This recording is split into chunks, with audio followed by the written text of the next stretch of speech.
네, 여러분 안녕하세요. 한국산업기술대학교 제2캠퍼스에 있는 스마트랩은 교육시설을 목적으로 만들어진 공간이라고 합니다. 그래서 여기서는 그 스마트 공장의 고도화를 위한 핵심 요소 기술에 대한 교육이 진행되고 있다고 하는데요. 어떤 교육이 진행되고 또 어떤 시설이 있는지 한번 같이 가보시겠습니다. 안녕하세요. 안녕하세요. 네, 제 옆에는 지금 한국산업기술대학교 첨단제조혁신원 스마트랩을 운영하고 계시는 조성환 주임님이 나와 계십니다. 오늘 저희 여기 첨단제조혁신원 좀 학생들한테 안내 좀 부탁드리고 소개 좀 부탁드릴 수 있을까요? 저희 스마트랩은 2019년 중소벤처기업부의 지원으로 산업단지 스마트 공장 전문 인력 양성 사업을 통해서 구축이 되었습니다. 저희 첨단제조혁신원에서는 스마트랩 보급 사업을 위해 스마트랩 구축 사업과 인력 양성 사업을 동시에 진행하고 있습니다. 저희 스마트랩은 SMT 생산 라인을 메인 랩으로 하고 2개의 교육용 R&D 랩을 구축을 하였습니다. 그 SMT라는 단어도 그렇고 아마 공정도 학생들한테 굉장히 생소할 수도 있을 것 같은데 오늘 한번 자세히 소개 부탁드리도록 네, 하겠습니다. 알겠습니다. 안으로 들어가시죠. 네.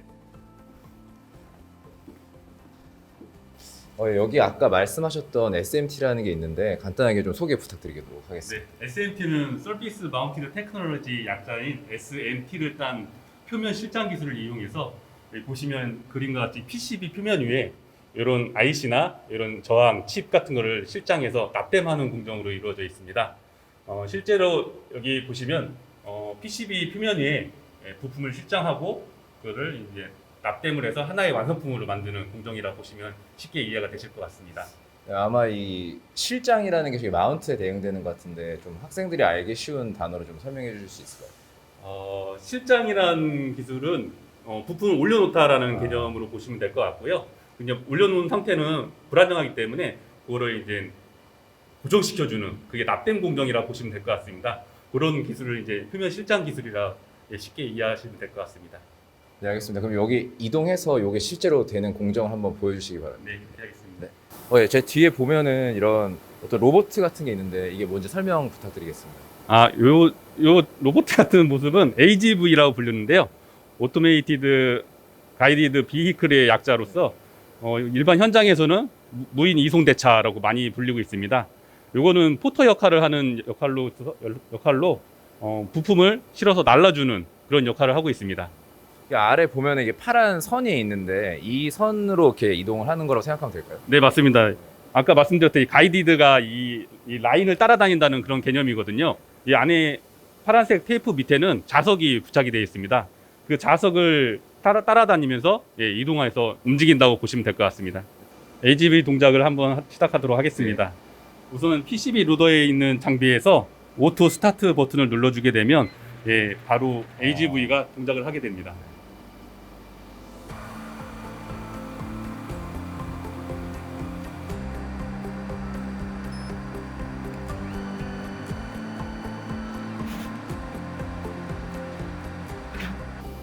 아까 좀 전에 AGV가 이동하는 거 봤는데 이동할 때 이 검은색 물체를 들고 이동하더라고요. 그래서 이게 어떤 건지 좀 설명 부탁드리겠습니다.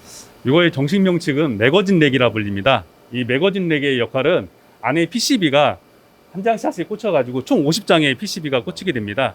이 렉을 이용해서 이제 자동 공급을 하기 위한 하나의 렉이 보관 렉이라고 보시면 될 것 같습니다. 그러면 이제 본격적인 공정 한번 소개 부탁드리도록 네. 하겠습니다. 이동하시죠. 첫 공정인 PCB 로더 장치입니다. 이 PCB 로더는 아까 AGV를 통해서 넣어줬던 매거진 렉을 서버 모터를 이용해서 순차적으로 하나씩 올려주게 되면 실린더를 이용해서 하나씩 부품을 넣어주는 그런 장비라고 보시면 될 것 같습니다. 이게 네. 만약 이 장비가 네. 없었다면 사람이 일일이 한 장씩 넣어주는 역할을 이 장비가 대신 해준다고 생각하시면 이해가 쉬울 것 같습니다. 이 장비는 PCB 레이저 마킹기입니다. 이 PCB 레이저 마킹기는 그날 생산된 생산 날짜와 QR코드, 바코드 등 이런 마크를 날인해가지고 그날 생산했다는 그 증빙을 남겨놓는 그 장비라고 보시면 될 것 같습니다. 본격적으로 조립을 하거나 이런 게 아니라 그냥 이제 어떤 기록을 위해서 그냥 숫자나 뭐 글자를 쓰는 거다 이렇게 생각하면 될까요? 네, 맞습니다. 네, 그렇게 받아들이시면 될 것 같고요. 특히 요즘 같은 경우는 로드가 가장 중요하거든요. 생산 현장에서는 그날 생산된 거에 그 제품에 그렇게 각인을 해가지고 그런 식으로 이제 분량 관리를 위해서 이렇게 그날 생산된 날짜를 이렇게 각인을 해놓는 거라고 보시면 될 것 같습니다. 아마 추적하고 검사하고 이런 모니터링 할 때 필요한 것 같습니다. 네, 맞습니다. 네, 그럼 다음 공정 이어서 소개 부탁드리겠습니다. 네. 이제 마킹 끝난 다음에 옆에 보니까 이제 클리너라고 쓰여 있는데 이거는 제가 생각했을 때는 뭔가 마킹이 됐으니까 좀 그 기판을 깨끗이 한다 이렇게 이런 의미로 받아들여지는데 맞나요? 네, 맞습니다. PCB 레이저 마킹을 하게 되면 플라스틱 위에다가 레이저를 했기 때문에 약간 가루가 남습니다. 그 가루를 제거해주고 또 부가적인 기능으로 이오나이저 기능이 있어가지고 그 정전기를 방지해주는 그런 기능을 가진 장비라고 보시면 될 것 같습니다. 네, 알겠습니다. 그러면 이제 클리닝, 청소, 뭐 깨끗하게 하는 게 끝난 다음에 이제 여기 스크린 프린터라고 되어 있는데 요거는 어떤 공정인지 이렇게 이름만 봤을 때는 잘 이해가 안 되거든요. 한번 설명 부탁드리겠습니다. SMT의 이제 가장 그냥 메인 공정이라 보시면 될 것 같은데요. 스크린 프린터 같은 경우는 우리가 흔히 옷에 그 그림이나 문양 같은 거를 프린트한다는 그런 개념하고 똑같은 개념이라 보시면 될 것 같습니다. 다만 그 위에 올라가는 게 잉크가 아닌 여기 보시는 것처럼 솔더 크림을 위에 네. 바른다고 보시면 될 것 같고요. 여기 보시면 이제 안에 보시면 진흙 같은 네. 형태의 크림인데 요걸 그 PCB 표면에 바른다고 보시면 될 것 같습니다. 이게 솔더 크림을 이제 바른다고 하셨는데 이 솔더 크림을 지금 이 기계에서는 어디다 바르는지 잘 모르겠는데 어디다 바르게 되는 건가요? 솔더 크림은 여기 보시면 하나의 틀이 있습니다. 이걸 메탈 마스크라고 불리는데 이 표면 위에다가 이 솔더 크림을 바르고 그 이 스퀴지 날을 이용해서 전후 이동하면서 안에 개구부에 솔더 크림을 밀어 넣어주는 방식으로 동작을 하게 됩니다. 네, 이제 솔더 크림 발라서 이제 뭐 이렇게 쭉 기계가 미는 것까지 봤는데요. 여기 보면 이제 납도퍼 검사기라고 쓰여 있는데 검사기라는 거 보면 이제 뭐 분량 이런 걸 검사하는 것 같은데 그게 맞나요? 네, 맞습니다. 이 납도포 검사기, 비전 검사기를 통해서 검사를 한 번 더 진행한다고 보시면 될 것 같습니다. 카메라 방식으로 이렇게 화면을 찍어서 분량 여부를 판별하는 그런 방식으로 동작을 하고 있습니다.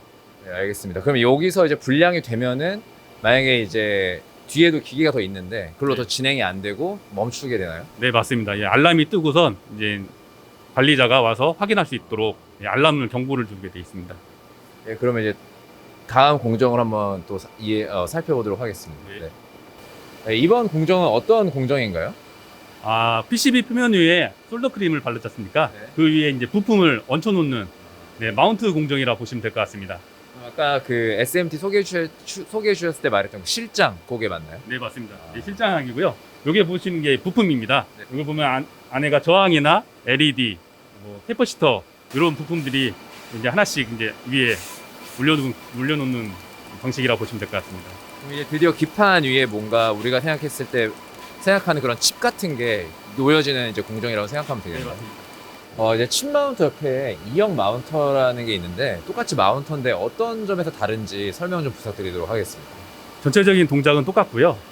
다 차이점이라고 보시면 여기 보시는 것처럼 부품이 대부분 칩 마운터보다는 큰 부품들 위주로 구성이 되어 있습니다. 이런 것 같은 경우는 별도의 비전 카메라를 이용해서 한 번 더 스캔을 해서 부품의 형상 같은 거를 한 번 더 검사한다는 그런 차이점을 가지고 있습니다. 이제 요거까지 하면은 우리가 이제 컴퓨터나 뭐 핸드폰 내부에 이제 PCB 위에 막 이렇게 칩이 다 들어있는 그런 일반적인 모양으로 완성이 된다고 생각하면 될까요? 네, 맞습니다. 그 솔더 크림 위에 이제 부품이 이제 올려져 가지고 하나의 제품을 형상을 모습을 띠는 거라 보시면 될 것 같습니다. 알겠습니다. 그러면은 이제 다음 공정으로 또 이동해 보도록 하겠습니다. 근데 이제 마운터 다 끝나고 여기 확대경이 있는데요. 아까 이제 그 분량 검사하는 게 비전으로 이제 카메라로 찍어서 검사를 했는데 여기는 왜 이렇게 확대경이 있는지 설명해 주실 수 있을까요? 여기 공정은 자동화 공정 중에 하나의 빈 공간이라고 보시면 되는데요. 이제 첫 샘플이나 초도 샘플 같은 경우는 작업자가 한 번 더 육안으로 검사한 후에 그 다음에 이제 자동으로 연결시켜주는 과기 역할이라고 보시면 될 것 같습니다. 그러니까 딱 처음에 제품을 만들었을 때 그래도 혹시 모르니까 사람이 이제 한번 검사를 하고 그다음에 네. 이제 그걸 통과를 하면은 그 다음부터 이제 이렇게 사람이 한 번 더 보진 않고 쭉쭉쭉 네, 지나간다 이렇게 이해하면 네. 될까요? 네, 맞습니다. 네, 알겠습니다. 그러면 다음 공정으로 또 네. 이동해 보도록 하겠습니다. 네. 네. 굉장히 큰 기계가 있습니다. 그래서 이거는 어떤 역할을 하는지 설명 좀 부탁드리겠습니다. 네, 장비는 리플로 오븐이라고 불립니다. 하나의 오븐이라고 보시면 될 것 같고요. 아까 그 솔더 크림을 녹여서 용융시키고 이제 납땜하는 공정이라 보시면 될 것 같습니다. 그렇게 되면 이제 아까 그 부품이 고정이 돼가지고 하나의 완성품이 된다고 보시면. 여기 온도가 굉장히 높을 것 같은데 몇 도 정도 되나요? 솔더 크림 종류에 따라 다르긴 하지만요. 대부분 250도에서 녹기 때문에 저희가 실질적으로 녹는 구간을 270도 이상으로 이렇게 온도 설정을 해서 네, 그렇게 관리를 하고 있습니다. 근데 이게 보면은 기계가 다른 것들에 비해서 굉장히 옆으로 긴데 이렇게 왜 길게 갈 수밖에 없는지 좀 설명 부탁드려도 될까요? 여기 보시면 고객사에서 제공되는 솔더 크림에 대한 온도 곡선이 있습니다. 이 곡선을 만족하기 위해서는 장비가 더 길수록 좋은데요. 그 구간마다 온도 설정을 달리해가지고 이런 곡선을 만들었을 때 최적의 납땜의 조건이 생성된다고 보시면 될 것 같습니다. 그럼 이제 요거는 눈으로 이제 공정을 볼 수가 없이 이게 꽉 막혀 있는데 그 온도 같은 거를 잘 되고 있는지 확인은 어떻게 보통 하시나요? 저기 보시는 모니터를 통해서 저 그래프화를 보시면 그 그래프화의 편차를 보실 수가 있습니다. 다음 공정으로 또 이동해 보도록 하겠습니다. 네. 여기 오븐 다음에 이제 보통 우리가 컴퓨터 같은 데서 많이 볼 수 있는 본체에서 많이 볼 수 있는 이런 쿨러 같은 게 보이는데 이게 어떤 역할을 하는 건가요? 리플러 오븐에서 270도까지 올렸기 때문에 PCB 표면이 상당히 뜨겁습니다. 그렇기 때문에 이 쿨러를 이용해서 열을 식혀주는 장치라 보시면 될 것 같습니다. 그럼 이제 열을 식힌다고 보니까 이제 결국에는 이제 이것까지 마치면 사실상 거의 이제 제품을 제조하는 거는 끝이다. 거의 끝이다. 여기서 생각하면 될까요? 마무리가 된다고 보시면 될 것 같습니다. 네, 알겠습니다. 그러면 이제 쿨러 다음 공정을 한번 또 이동해 보도록 하겠습니다. 여기도 이제 AOI라고 해서 뭐 인스펙션이 있는 거 보니까 여기도 또한 검사 같은데 이제 앞에 검사랑 또 어떤 점이 다른지 좀 설명을 좀 부탁드리겠습니다. 앞에 공정에서는 SPI 검사기를 통해서 솔더 크림의 형상과 이제 두께 같은 걸 검사를 했다고 보면 그 이후 공정에서 마운터를 이용해서 부품을 십장한 후에 납땜을 했기 때문에 그 부품에 대한 검사, 납땜 검사를 한다고 보시면 될 것 같습니다. 부품의 역조립이나 또는 이제 납땜의 불량 정도를 이 AOI 검사기를 통해서 불량을 검출한다고 보시면 될 것 같습니다.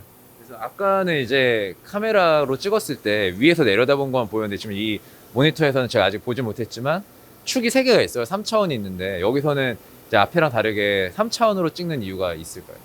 납땜 같은 경우는 우리가 보시게 되면 두께가 있기 때문에 그걸 이제 3차원을 찍어야만 그 불량 여부를 판별할 수가 있습니다. 그래서 카메라도 위에서 찍는 거, 측면에서 찍는 두 가지 방법으로 해가지고 3D 모델링을 하나의 형성을 만들어가지고 불량 여부를 판별하게 됩니다. 예, 알겠습니다. 네, 이제 불량 검사기 옆에 이제 NG 버퍼라고 하는 게 있는데 이건 어떤 건지 한번 설명 좀 부탁드리겠습니다. NG 버퍼는 여기 생산 라인이 연속 생산 라인입니다. 근데 여기 불량품이 발생하게 되면 이 NG 버퍼가 없게 된다고 하면 전체 라인이 멈추게 되는 그런 현상이 발생되기 때문에 여기서 불량이 발생돼도 NG 버퍼에다가 불량품을 적재해 놓고 여기서 한 번 더 검사한 후에 그걸 판별해주는 그런 역할을 합니다. 그러면 만약에 여기서 불량이라고 하면은 모든 불량 제품은 다 폐기되는 건가요? 그렇지는 않습니다. 불량의 종류도 두 가지가 있습니다. 진성 불량과 가성 불량이 있는데 진성 불량 같은 경우는 진짜 불량이기 때문에 그런 경우는 폐기 또는 리워크를 통해서 다시 양품을 만들 수가 있고요. 가성 불량 같은 경우는 동작하는데 전혀 문제는 없지만 약간의 불량이라 판별할 수도 있긴 하지만 성능에는 문제가 없기 때문에 그런 경우는 양품으로 판별을 하고 있습니다. 그런 진성 불량과 가성 불량은 여기서 사람의 육안으로 보고 직접 결정하는 거예요? 네, 맞습니다. 기계가 한번 걸러주고 최종적으로 한 번 더 작업자가 검사자가 한 번 더 확인해주는 역할이라고 보시면 될 것 같습니다. 그럼 진짜 불량도 걸러낼 수 있고 양품이지만 아쉽게 불량된 것도 그래도 낭비할 수 있지 않아서 좋겠네요. 네, 맞습니다. 그 역할을 하는 게 NG 버퍼라고 보시면 될 것 같습니다. 네, 알겠습니다. 그러면 이제 거의 마지막 이제 라인이 온 것 같은데 네. 여기서 보시면은 여기는 이제 언로더라고 돼 있어서 매거진이 이렇게 돼 있는데 이제 여기가 진짜 이 긴 생산 라인의 끝이라고 생각하면 될까요? 네, 맞습니다. 초반에 이제 로더 장치가 있었으면 이제 맨 끝에는 언로더 장치가 있어가지고 완성된 부품을 하나씩 적재해서 이 부품을 이제 창고에다가 갖다 놓는 그런 역할을 한다고 보시면 될 것 같습니다. 그래서 여기 이렇게 쭉 봤는데 여기가 이름도 스마트 랩이니까 이 장비들이 결국에는 뭔가 연구하고 실험하기 위해서만 이렇게 설치되고 이렇게 설립된 거라고 이해하면 될까요? 대부분 대학에서는 기존 연구를 위한 뭐 샘플 생산이나 뭐 테스트를 위한 장비라 보시면 대부분이 그렇다고 하지만 저희 한국산업기술대학교 스마트랩 같은 경우는 뭐 샘플 생산뿐만이 아니라 대량 연속 생산이 가능한 라인으로 구축이 되어 있습니다. 실제적으로 저희 중소기업이나 벤처기업들이 저희 쪽에 샘플을 의뢰해가지고 저희가 제품을 제작해서 그 제품을 기업에 다시 돌려주는 그런 무료로 저희가 제작을 해주고 있습니다. 아, 무료로 해주신다고 했는데 그건 왜 어떻게 해서 무료로 해주실 수 있는 건가요? 저희가 중소벤처기업부의 재원을 받아가지고 구축된 장비이기 때문에 다시 수익 사업보다는 이제 기업들을 위해서 그런 지원을 해주는 역할을 하고 있습니다. 예, 알겠습니다. 그러면 이제 이 스마트랩은 다 이제 견학을 마쳤으니까 다음 이제 장소로 설명을 또 이동해서 설명 부탁드리도록 하겠습니다. 네, 알겠습니다. 아까랑은 다르게 이 공간은 되게 뭔가 로봇들도 있고 그리고 저기 앞에 보면은 막 계기판 같도 있고 좀 느낌이 확 다른데요. 이거 어떤 공간인지 좀 설명 부탁드려도 될까요? 네. 좀 전에 보셨던 저기 스마트랩은 SMT 생산 라인 같은 경우는 실질적으로 생산을 위한 공간이라 보시면 되고요. 여기는 R&D 랩입니다. 교육을 위한 장소라고 보시면 될 것 같습니다. 여기 R&D 랩은 우리가 흔히 스마트 공장 하면 저희가 자동화 라인을 생산 공정을 많이 생각하게 되는데 그런 자동화 라인 생산 라인을 구동하기 위해서는 설비를 다루기 위해서는 PLC 공정과 이제 로봇 같은 거를 여기서 실습할 수 있는 그런 교육 공간이라고 보시면 될 것 같습니다. 이게 학생의 전공에 따라 좀 다를 수 있는데 PLC가 뭔지 간단하게 소개 부탁드려도 될까요? PLC 같은 경우는 이제 장비 같은 경우는 로직을 연산을 해서 자동화할 수 있도록 신호를 주는 역할을 하는 겁니다. 대학교에서는 주로 메카트로니스 학과나 전자과, 뭐 기계과 학생들이 주로 이런 장비를 많이 다루고 있습니다. 아무래도 현장에서는 이런 고급 인력들이 많이 필요하기 때문에 이런 교육을 받고 회사에 나가게 되면 취업에도 가장 많이 유리하기도 하고 취업도 비교적 잘 된다고 보시면 될 것 같습니다. 네, 알겠습니다. 그럼 이제 저는 이 뒤에 있는 로봇이 움직이는 거 한번 보고 싶은데 요거 좀 설명 부탁드려도 될까요? 네, 여기는 로봇 실습 장치고요. 두 대의 로봇으로 좀 이루어져 있습니다. 한 대는 산업용 로봇과 요즘 협동 로봇이라고 많이 불리는데 협업 로봇을 두 대로 이루어져 있어가지고 툴을 자동으로 교체하면서 부품을 볼트 체결하고 해체하는 공정으로 이루어져 있는 하나의 모듈 장치라고 보시면 될 것 같습니다. 이것 한번 작동하는 게 궁금한데요. 한번 볼 수 있을까요? 네, 등장하는 거 한번 보도록 하겠습니다. 스타트 버튼을 누르게 되면 이 산업용 로봇이 저 툴을 자동으로 교체를 하면서 동작을 하게 됩니다. 이 로봇이 두 대가 있는데 각각 로봇의 특징에 대해서 좀 설명해 주실 수 있을까요? 이런 산업용 로봇 같은 경우는 정밀하면서도 속도가 빠르고 고중량 무거운 물건을 드는 용도로 주로 많이 사용되고 있습니다. 대신에 이 속도가 빠르고 중량이 크기 때문에 위험할 수가 있어 가지고 이렇게 안전 펜스가 필수적으로 필요한 장비라고 보시면 될 것 같습니다. 지금은 좀 빠르지 않고 느리게 움직이는 것 같은데 약간 너무 빨라서 속도를 일부러 낮춰 놓으신 건가요? 네, 맞습니다. 그러면은 여기 우측에 여기 옆에 보이는 이 로봇은 이 산업용 로봇이랑 좀 다른 로봇인가요? 네, 이거는 이제 사람과 코어를 위해서 제작된 협동 로봇이라고 불립니다. 이거는 이제 사람과 같이 작업을 해야 하기 때문에 사람한테 해를 주면 안 되는, 그래서 이런 경우는 사람과 부딪혔을 때 스스로 멈추는 그런 기능을 가지고 있다고 보시면 될 것 같습니다. 그럼 그 멈추는 걸 한번 보여주실 수 있나요? 네. 동작하게 되면 이런 식으로 동작이 멈춰지고 다시 스타트 버튼을 누르게 되면 다음 동작으로 계속 연결되는 그런 좀 차이점이 있다고 보시면 될 것 같습니다. 그러면은 로봇을 봤으니까 저기 옆에 화면이 있는데 좀 화면으로 좀 이동해서 설명을 좀 더 들어보도록 하겠습니다. 제가 보니까 이 로봇들의 움직임이 3D로 표현이 되어 있는 것 같아요. 그래서 이 지금 시스템이 이 보이는 프로그램이 어떤 기능을 하는 건지 설명 좀 부탁드리겠습니다. 네, 이 프로그램은 사이버 물리 시스템이라 불리고요. 저희가 흔히 디지털 트윈이라고도 많이 불리고 하나의 이제 IoT 개념도 가지고 있는 거라 보시면 될 것 같습니다. 가상 현실과 이제 실제 현실을 이제 매칭을 시켜가지고 지금 현재 로봇 동작하는 것을 그대로 구현해가지고 똑같이 동작하는 모습을 이렇게 실시간으로 볼 수가 있는 겁니다. 이게 그럼 실시간으로 확인하는 거 외에 여기서 뭔가 우리가 실제 로봇으로 해보기 힘든 동작들이나 아니면은 어떤 공정들을 미리 테스트 해볼 수도 있겠네요. 네. 3D로. 네, 그 사이버 물리 시스템의 용도가 지금 현재는 이렇게 3D 모델링을 통해서 직접 이제 동작하는 걸 볼 수가 있고요. 또 다른 방법으로는 이제 이런 동작 같은 거를 뭐 저희가 이제 다시 프로그램을 다시 수정을 해서 다른 동작도 한번 구현을 해서 뭐 이렇게 최적화하는 그런 프로그램으로 이렇게 많이 사용을 하고 있습니다. 이론으로 많이 배웠는데 이렇게 이런 모습을 보게 되면 학생들이 아무래도 더 호감을 더 가지게 되더라고요. 그래서 이렇게 저희가 기본적으로는 사양으로 이렇게 해서 구축을 하는 상태입니다. 네, 알겠습니다. 네, 지금까지 스마트랩 견학을 한번 해봤는데요. 이 스마트랩이 19년도에 만들어져서 지금까지 이어져 오고 있다고 들었는데 어떤 성과가 있었는지 좀 말씀해 주실 수 있을까요? 저희가 올해 이제 3년 차에 접어들고 있습니다. 그동안 저희 스마트랩을 홍보하기 위해서 다양한 견학이나 뭐 기관들에서 많이 오셔가지고 저희 랩을 많이 견학을 하고 가셨고요. 저희가 이제 기업 지원을 통해서 뭐 샘플 생산도 지원을 해드렸습니다. 아울러 저희가 스마트 공장 보급 확산을 위해서 재직자나 뭐 재학생을 대상으로 스마트 공장 전문가 양성 교육을 진행을 하였습니다. 네, 이런 게 이제 저희 앞으로도 계속 진행할 예정이고요. 네, 많은 관심 부탁드리겠습니다. 그러면 이제 저희 이제 산업기술대 한국산업기술대에 있는 제2 캠퍼스에 있는 이제 공간이다 보니까 저희 학교 학생들한테 혹시 하고 싶은 말씀 있으시면 간단하게 부탁드리겠습니다. 저희가 매년 교육을 진행하고 있습니다. 양질의 교육을 저희가 많이 준비해놨기 때문에 학생들이 많이 지원을 해주셔가지고 교육을 같이 받았으면 하는 바람입니다. 네, 알겠습니다. 오늘 이렇게 되게 정말 자세하고 친절하게 그 설비들이나 이런 장소들을 견학시켜줘서 감사드립니다. 네, 감사했습니다. 네, 감사합니다.